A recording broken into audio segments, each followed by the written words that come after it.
Hello dear viewers, welcome to my channel. Today we are going to start our grammar lesson 8. So pronoun से पहले मैं आपको कुछ important चीज़ें discuss करना चाहता हूँ। हमने इससे पहले नाउन और उसके काइंड्स पढ़े हैं और प्रोनाउन से पहले कुछ चीज़ें हैं जो आपसे शेयर करना चाहता हूँ। ये मैंने लिखा मुझे, तो मुझे को हम इंग्लिश में क्या कहते हैं? मी। और मैं को इंग्लिश में क्या कहते हैं? आई कहते हैं। मैं जा रहा हूँ, आई गो। सो मुझे को क्या कहते हैं? मी। और मैं को क्या कहते हैं? आई। हमको कहते हैं we. Teacher punish me means उस्ताद या मिस ने मुझे मारा। तो मुझे को मी, मैं को आए कहते हैं, पर ऐसा नहीं है। क्यों नहीं है? अब मैं लिखता हूं एक सेंटेंस दैट मुझे आइसक्रीम पसंद है। मुझे आइसक्रीम पसंद है, तो इसका इंग्लिश में हम कैसे करेंगे? I like ice cream.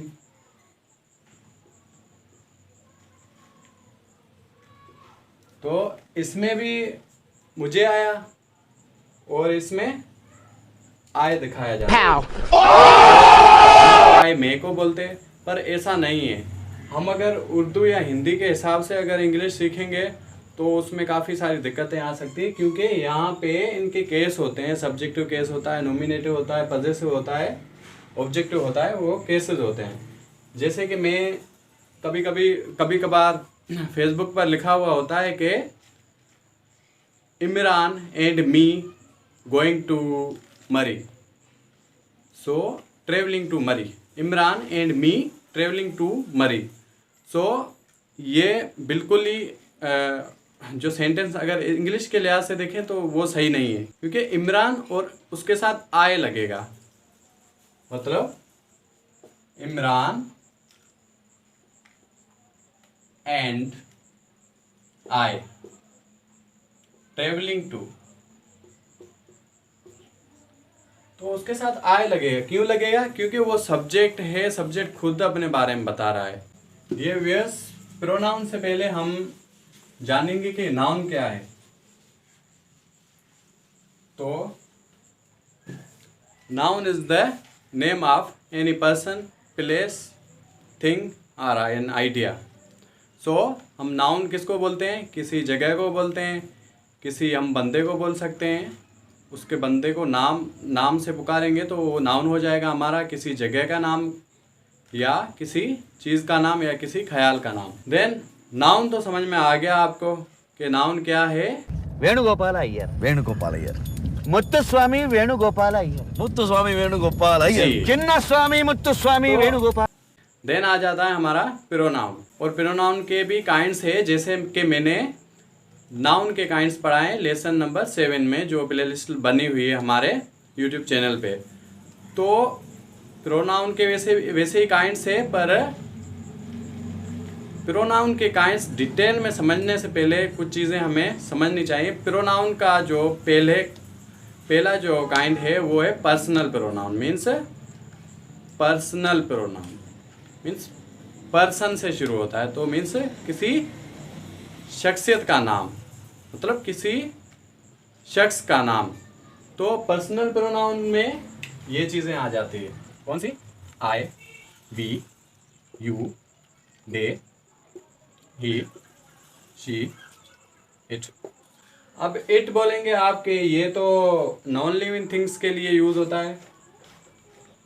Sometimes non living things के लिए ये यूज़ होता है, पर ये लिविंग के लिए भी यूज़ होता है। जिसका हमें जेंडर ना पता हो कि इसका जेंडर क्या है, उसको हम इट से शो करेंगे। कोई एनिमल हो, छोटा सा कोई भी नई चीज़ हो उसको। तो अब आई एंड वी, ये क्या है? ये अपनी बातें सेंटेंस में बताते हैं, तो इसको हम बोलेंगे first person. I and we are first person. First person जो मीन्स अपनी बात बताने वाले हो उसको हम क्या बोलेंगे, I and we. I and we are speakers. They are speakers means जो बोलने वाले उसको बोलेंगे। हम यही बोलते हैं कि मैं जा रहा हूँ या हम जा रहे हैं। I am going are we are going. So these are speakers. Then आ जाता है यू। यू होता है second person. You is a second person जो कि हमारा लिसनर होता है और जिनके बारे में बात करी जाती है वो होते हैं थर्ड पर्सन। थर्ड पर्सन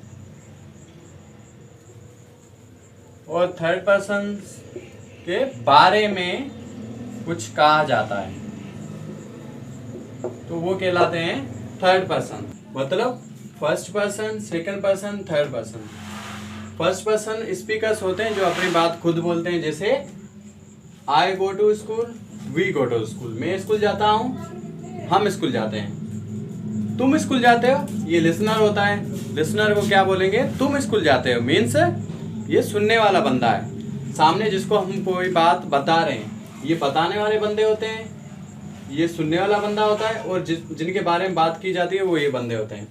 अब जैसे आई गो टू स्कूल, मैं स्कूल जाता हूँ, वी गो टू स्कूल, हम स्कूल जाते हैं, यू गो टू स्कूल, तुम स्कूल जाते हो। ये इसको बता रहा है इसके बारे में। मतलब दे गो टू स्कूल मतलब वो स्कूल जा रहे हैं, ही गो टू स्कूल ये स्कूल जा रहा है, शी गो टू स्कूल वो स्कूल जा रही है। तो ऐसे these are divided in persons according to their work. So these also called personal pronoun. So nominative cases are these that I, we, you, they, he, she, it, and these are subjective case. Now objective case क्या है? I है तो objective case मैंने आपको बताया था शुरू वाले सेंटेंस में कि मुझे का मतलब ये नहीं है कि वो मी हो। मतलब ठीक है हम बोलते हैं कि टीचर ने मुझे मारा मीन्स सर पनिश्ड मी। तो ये ज़रूरी नहीं कि हमेशा जो अल्फाज है मुझे वो इंग्लिश में हम मी कहे उसे, ये ज़रूरी नहीं है।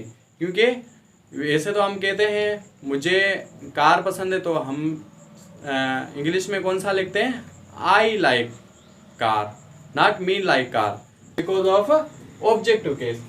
अब ऑब्जेक्टिव केस क्या है, नॉमिनेटिव केस क्या है, पॉजिटिव केस क्या है, इससे पहले हम एक और केस पढ़ चुके हैं जिसको बोलते हैं सब्जेक्ट एंड प्रेडिकेट। जो जुमले में काम करता है खुद उसको हम बोलते हैं सब्जेक्ट। देन आ जाता है प्रेडिकेट जो उसका दूसरे वाला हिस्सा होता है। जैसे मैं लिखता हूँ आई ईट एन एप्पल, मैं सेब खाता हूँ। तो इसमें आई है जो वो क्या है, सब्जेक्ट है, और जो इसके बारे में बयान करता जुमला है उसको बोलते हैं हम predicate. So these two cases, now in these two cases predicate consist of verb. तो इसमें वर्ब भी आ जाता है और जो स्ट्रक्चर ऑफ सेंटेंस है ऑब्जेक्ट भी आ जाता है जिसपे काम हो। तो ऑब्जेक्टिव केस में क्या होता है कि जो नॉमिनेटिव केस होते हैं वो कन्वर्ट होते हैं ऑब्जेक्टिव में, मतलब ऑब्जेक्टिव पे काम हो रहा है एक्चुअल में वो है। जैसे आई का हो जाएगा मी, वी का हो जाता है अस, यू बोलता है मैं वैसा का वैसा ही रहूंगा, you is in objective case as it is that you. They का हो जाता है देम, ही का हो जाता है हिम, शी का हर, इट का सेम ही रहेगा इट। देन आ जाता है पजेसिव केस। पजेसिव केस में क्या होता है, जो किसी चीज पे हक जता है या ओनरशिप दिखाए। जैसे आई का हो गया माय, वी का हो गया अवर, देन यू का यूअर, दे का हो गया दियर, ही का हो गया हिज, शी का हो गया हर, और इट का हो गया इट्स। कभी कभार यहाँ पे माइन भी लगता है, यहाँ पे अवर्स भी लगता है, यहाँ पे यूएस भी लगता है, यहाँ पे दियर्स भी लगता है। वो कैसे? स्टूडेंट्स घबरा जाते हैं, मतलब उनको समझ में नहीं आता कि चीज़ तो वही है पर मीनिंग भी वही है, पर ये कहाँ पे यूज़ होता है, ये कहाँ पे यूज़ होता है। तो लेट्स बिगिन दैट, ये मेरी पेन है, ये मेरी पेन है, तो हम इसको बोलेंगे this is my pen, this is my pen. Noun helping verb से पहले आ जाएगा तो हम माइन लगाएंगे, यूएस अवर्स लगाएंगे, यूएस लगाएंगे, दियर्स लगाएंगे। जैसे मैं लिखता हूं ये कार हमारी है, ये कार हमारी है, तो इसमें कैसे, अब इसका कैसे सेंटेंस बनेगा? दिस कार इज आवर्स, ऐसे बनेगा। अब इसका पॉजिटिव केस में यूज हो गया। अब दिस कार इज आवर्स, ये तो बना दिया, अब आवर के नाम पे कैसे बनेगा? तो पहले हमें सेंटेंस को इस तरह से चेंज करना पड़ेगा, ये हमारी कार है, ये हमारी कार है। तो यहाँ पे क्या लगा? ये कार हमारी है, ये हमारी कार है, सिर्फ इतना सा फर्क है। This is our car. तो ये आवर और आवर्स में फर्क है। अब इसका कैसे होगा? ये मेरी पेन है तो दिस इज माय पेन, ये पेन मेरी है। पहले मेरी था, फिर पेन बाद में आ गया, अब पेन आगे आ गया और जो ओनरशिप है वो पीछे चली गई। तो क्या होगा? This pen is mine. तो ये होता है।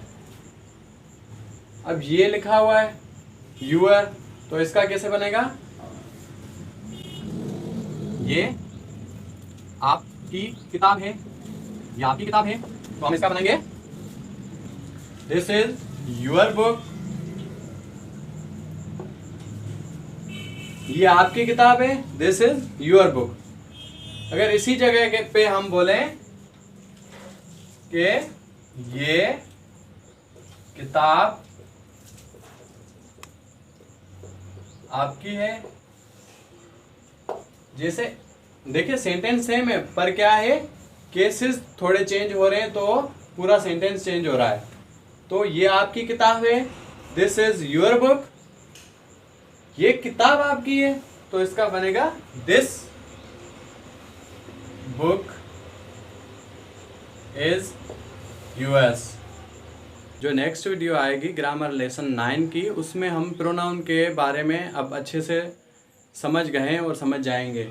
जैसे कि प्रोनाउन का मतलब ये होता है सेंटेंस को सही करना, सेंटेंसेस को। जैसे कि मैं, अगर मैं की जगह ये बोलूँगा कि सूरज, तो थोड़ा सेंटेंस घूम जाएगा। जैसे कि मैं कराची जाऊँगा, ये सेंटेंस सही है। अब ये बोलूँ सूरज कराची जाऊँगा, तो ये सेंटेंस गलत हो जाएगा। तो कभी कभार हम प्रोनाउन यूज़ करते हैं और बहुत सारी चीज़ें होती है जिसको जानने के लिए भी करते हैं। अब जैसे कि कहीं पे कोई बंदा खड़ा है तो हम बोलेंगे प्रोनाउन यूज़ करेंगे, हमें अगर नाम नहीं याद होगा। वो कौन खड़ा है, वो कौन खड़ा है, तो कोई और बोलेगा वो राज खड़ा है, वो विवेक खड़ा है। तो इस तरह से हम अच्छी तरह से प्रोनाउन को जानेंगे, बिल्कुल सिंपल तरीके से। So I hope you understood these all things. So in next classes we will discuss about pronoun. Thank you.